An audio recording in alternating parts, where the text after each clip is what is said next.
सकती है। इसीलिए अगर आपको घबराहट या फिर उल्टी सीधे विचार आते हैं तो आपको चांदी की अंगूठी पहननी चाहिए, क्योंकि ऐसा करने से आपके अंदर से नेगेटिव विचार चले जाएंगे और आपको पॉजिटिव विचार आएंगे और आपकी सोच भी साफ होगी। चांदी की अंगूठी पहनने से गुस्सा शांत होता है।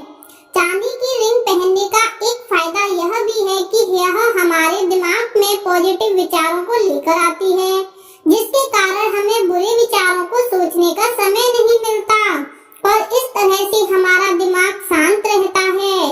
इसके अलावा यह हमारे गुस्से को कम करने का भी काम करती है, क्योंकि चांदी की अंगूठी बृहस्पति और चंद्रमा से जुड़ी होती है।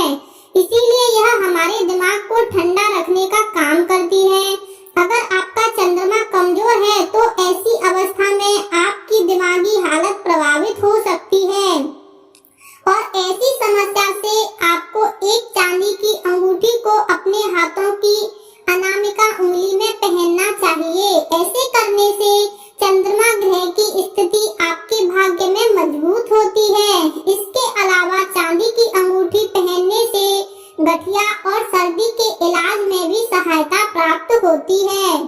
चांदी की अंगूठी पहनने से सुंदरता बढ़ती है। चांदी की अंगूठी पहनने का एक फायदा यह भी है, जो महिलाएं चांदी की अंगूठी अपने हाथों की उंगली में पहनती हैं, तो उनकी सुंदरता में बढ़ोतरी होती है।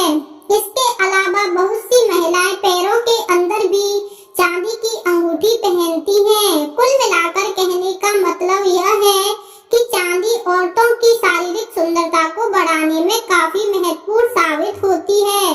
दुनिया की कई सभ्यता काफी पुराने समय में ही चांदी का इस्तेमाल करती आई है और वर्तमान में भी चांदी का इस्तेमाल गहने के तौर पर होता रहा है।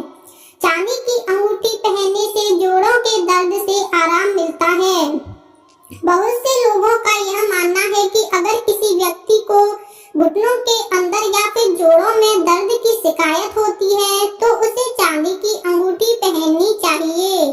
ऐसा करने से घुटनों के दर्द से आराम मिलता है। हालांकि इस बात में कितनी सच्चाई है, इसके बारे में हमें कोई भी जानकारी नहीं है। चांदी की अंगूठी पहनने से हकलाने की समस्या से छुटकारा मिलता है। अगर आपका कोई छोटा बच्चा हो और उसे हकलाने की समस्या है तो आप उसे चांदी की अंगूठी उसके हाथों की उंगली में पहना सकती हैं। इससे ऐसा माना जाता है कि धीरे धीरे उसके हकलाने की समस्या अपने आप दूर हो जाएगी, परंतु इसका मतलब यह बिल्कुल भी